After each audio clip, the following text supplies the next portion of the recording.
parce qu'elle considère que si les choses vont mal, c'est à cause de l'autre. Ah non, si les choses vont mal dans ton foyer, ce n'est pas à cause de ton mari. Parce que beaucoup de femmes, nous disons que si ça ne va pas, c'est à cause de lui. Je suis d'accord que certains hommes sont parfois des petits démons.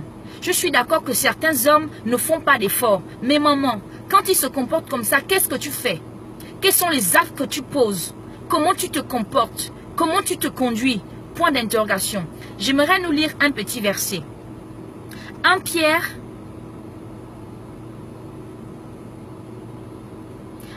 3, verset 1. Le verset dit, « Femmes, soyez de même soumises à vos maris, afin que si quelques-uns n'obéissent point à la parole, ils soient gagnés sans parole par la conduite de leurs femmes. » Voilà le problème. Beaucoup de femmes, nous nous cachons derrière la religion. Nous nous cachons derrière l'église, de dire que non, mon mari prie, pourquoi il ne change pas? Mon mari prie, pourquoi il se comporte toujours comme un païen? Comment il va à l'église? Il drague encore les petites filles. Comment il va à l'église? Il bat sa femme. Comment il va à l'église? Il est toujours aussi grossier, il insulte sa femme. Comment il va à l'église? Il est irresponsable. Maman, tout ça là, ça ne te regarde pas. Il se comporte comme un petit diablo, ça c'est entre lui et Dieu. Moi, ce que j'aimerais nous dire, c'est que si nos maris ne se conforment pas, ne se comportent pas selon la parole de Dieu, ils auront des comptes à rendre à Dieu. J'ai appris avec mon mari qu'on ne corrige pas un tort par un tort. Ce n'est pas parce qu'une personne se comporte mal que toi aussi tu dois te conduire mal. La Bible dit, tant que cela dépend de nous, faites ce qui est juste. Si tu ne peux pas gagner ton mari par la parole, si tu as prêché, si toi tu es super spirituel, tu as prêché la parole de Dieu à ton mari, tu lui as montré la Bible, que non chérie, voilà ce que la Bible dit. Si avec la parole tu n'as pas réussi, essaye avec l'attitude. Essaye par ton attitude de montrer à ton mari que tu es chrétienne. Tu dis que tu es chrétienne à ton mari. Quand ton mari te parle, tu réponds. Il est à A, tu es déjà à B. Tu veux montrer que tu es super spirituel. Tu veux commencer à citer toutes les paroles de la Bible pour montrer que tu connais la Bible. Mais ce n'est pas ce que Dieu nous demande. Notre responsabilité, ce n'est pas d'éduquer nos maris. Ce ne sont pas des enfants. Notre responsabilité, c'est avoir une attitude chaste. Une attitude de femme sage qui fait que le gars lui-même, il sait qu'il fait le désordre. Mais quand il arrive à la maison, il trouve que, lui-même, il sait qu'il s'est mal comporté. Mais il trouve en face de lui une femme qui n'est pas là. Une femme qui est montée spirituellement. Et qui, parce qu'elle est spirituelle, elle adopte une attitude de femme sage. Le gars, lui-même, il se pose des questions. Parce que la vérité, c'est qu'aucun homme sur cette terre n'aime avoir l'impression que sa femme lui donne des ordres. Même si tu penses que tu es bien motivé et que tu veux donner des conseils à ton mari, il aura l'impression que tu es en train de le commander. Il aura l'impression que tu lui donnes des ordres. Mais comme les hommes ont à l'intérieur d'eux un petit gène qui inscrit orgueil, tu ne peux pas lui donner des ordres. Toute sa vie, maman, toute sa vie, il a eu une mère, il a eu une grande sœur, il a eu un père. Il a eu des gens toute sa vie qui lui ont dit quoi faire. Tu penses qu'une fois dans le mariage, il a besoin de quelqu'un qui vient encore lui donner des ordres? La Bible, Dieu ne nous a pas positionnés dans le mariage pour être les chefs pour nos maris. Il nous a positionnés pour être des aides semblables, pour être là quand ils ont besoin de nous, pour être des personnes sur qui nos époux peuvent se reposer. Mais nous les femmes, nous voulons parfois nous changer nos maris. Tu ne peux pas changer ton mari. Tu ne peux pas changer ton mari. Dieu peut changer ton mari. Si tu ne peux pas changer ton mari là, tu as essayé avec les paroles. Essaye avec l'attitude. Adopte une attitude chaste. Adoptons des comportements ayant des attitudes qui montrent véritablement que nous sommes nous-mêmes d'abord transformés. Parce que c'est ça le problème. Tu veux transformer l'autre, tu veux changer l'autre. Est-ce que toi-même tu as changé? Avant de vouloir changer ton mari, est-ce que toi-même tu as changé? Peut-être que si tu priais vraiment, tu allais te rendre compte que ta force, ce n'est pas dans les paroles.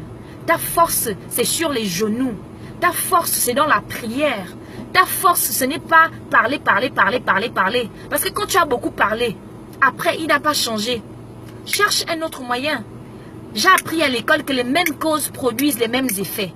Si pendant des années tu as parlé, tu as appelé le pasteur, tu as appelé ceci, il n'a pas changé. Essaye une autre méthode. Essaye les genoux. Essaye de changer d'abord toi-même. Parce que parfois Dieu utilise le comportement de nos maris pour nous briser. Parce que tu as essayé, tu as parlé.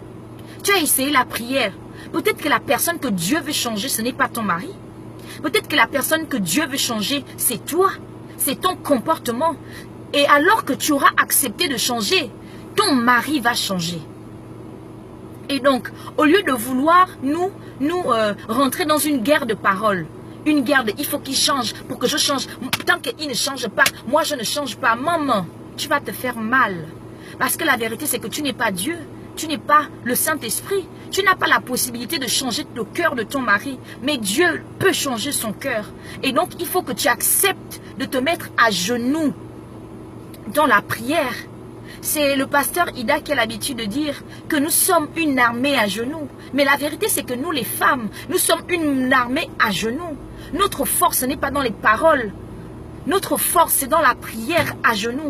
Quand tu vas vouloir commencer à traiter des problèmes spirituels charnellement, tu es déjà perdante. Tu es déjà perdante. Vous pensez que la vie de couple est facile? Je vous dis déjà, vous qui me regardez, qui avez le projet de rentrer dans le mariage. Le mariage n'est pas facile. Le mariage, c'est pas pour les gens charnels. Le mariage, c'est pas une affaire de fond, de teint, de beauté. La beauté, c'est bien. La beauté, c'est bien. Une femme doit être propre. Une femme doit être soignée. Une femme doit être agréable à regarder aux yeux de son mari. Mais ça ne s'arrête pas là. Si c'était suffisant la beauté, vous pensez que les femmes, les superstars là, que la télé nous présente, les Rihanna, les Beyoncé et tout ça là, vous pensez que ces femmes-là, elles auraient des maris infidèles? Vous pensez que ces femmes-là ne seraient pas les plus heureuses? Quand tu as essayé la beauté, tu as essayé le fond de teint, tu as essayé le mascara, après, essaye le roba rata shekere mama santaria bobokoro mama lindele glorio fouye mama parce que un moment, il faut accepter de monter dans le mystique. Ce que tu n'as pas pu traiter charnellement, essaye de le traiter mystiquement. Quand tu décides de mettre le sort de ton foyer entre les mains des gens, tu t'attends à quoi? La responsabilité est sur toi. La santé de ton foyer dépend de toi. Sur quoi tu comptes pour dire que non, ok, comme il ne fait plus, moi aussi je ne fais plus, ah bon? Mais tu vas passer par le divorce. Et laisse-moi te dire que le divorce, parfois, ce sont des liens qui nous poursuivent. Comme nous avons connu le divorce, nos enfants aussi rentrent malgré eux dans le divorce. Maman, il n'est pas trop tard. Tu peux encore te battre pour ton foyer. Bats-toi pour ton foyer. Il a été infidèle, ok. Il a eu des enfants dehors, ok. Il t'a battu, ok. C'est ça le pire. Bats-toi pour ton foyer. Tu as signé pour le meilleur et pour le pire. Alors il faut te battre. Parce que laisse-moi te dire que les mêmes personnes qui viennent te dire que non, Jean, ou bien je ne sais pas c'est quoi le nom de ton mari, les mêmes personnes qui viennent te dire de laisser ce gars-là, ces mêmes personnes-là ne sont pas mariées. C'est la personne même qui vient te dire que non, laisse le gars-là, il ne te mérite pas. Elle est mariée. La vérité, c'est qu'une femme mariée spirituelle ne peut pas conseiller à une autre femme mariée de divorcer ou bien de quitter son foyer. Une femme mariée remplie d'amour, qui est épanouie dans son foyer. Une femme mariée qui aime son mari. Une femme mariée qui est spirituelle va dire à une autre femme mariée, ok, c'est ça ton problème, mon ami, je te soutiens dans la prière. Rentrons dans la prière parce que la force, ce n'est pas la solution, ce n'est pas de partir du foyer. La solution, ce n'est pas de jeter l'éponge. La solution, c'est de retrouver le sol. C'est de prier pour ton mari, de prier pour ton foyer. Parce que tu es responsable. La femme sage bâtit sa maison et l'insensé la renverse de ses propres mains. Arrête d'écouter des gens qui viennent te parler du dehors. Laisse ces personnes-là tranquilles. Ils n'ont qu'à continuer de parler. Mais toi, continue de prier et continue de garder le silence. Parce que parfois, le silence vaut mieux que les mots. Au lieu de vouloir te justifier devant les gens, tu n'as pas à te justifier. Prie et garde la tête haute parce que tu es une reine. Un homme de Dieu sage a dit qu'une reine porte la couronne. Quand vous avez la couronne sur votre tête, si vous baissez la tête, la couronne va tomber. Ne baisse pas la tête, ça ne va pas bien. Et alors? On t'a dit que tous les mariages sont parfaits. Aucun mariage n'est parfait.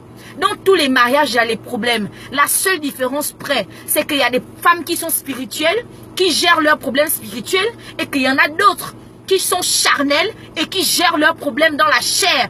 tas de chair. Maman, ne soyons pas des tas de chair. Soyons des femmes spirituelles. Levons-nous. Le diable est en train de vouloir détruire les mariages dans l'église.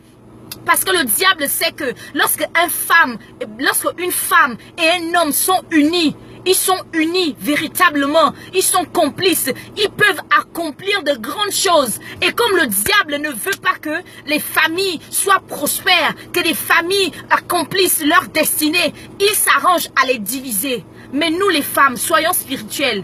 Laissons toutes les personnes qui parler de nos foyers, dire ce que ces personnes-là, elles n'ont qu'à dire ce qu'elles veulent. Nous, on s'en fout. On reste focalisé sur l'objectif. Et l'objectif, c'est quoi? C'est de faire de nos foyers des havres de paix. L'objectif, c'est quoi? C'est de faire de nos hommes des hommes heureux.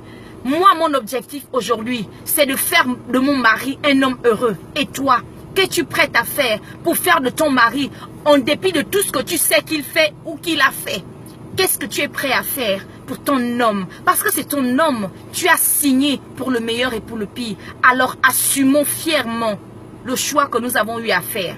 Si jusque-là, ça n'allait pas et que tu avais parlé, il n'a pas changé. Essaye par ton attitude de montrer que tu es une femme chrétienne. Parce que être chrétien, c'est pas seulement dire que je suis chrétienne. Il y a des fruits que nous produisons lorsque nous sommes chrétiens. Comment tu parles, comment tu te comportes, comment tu réponds à ton mari. Est-ce que tu le valorises? Est-ce que tu le loues? Est-ce que tu le respectes? Est-ce que tu le mets en haut? À très bientôt. Je reviendrai pour une prochaine vidéo. Que Dieu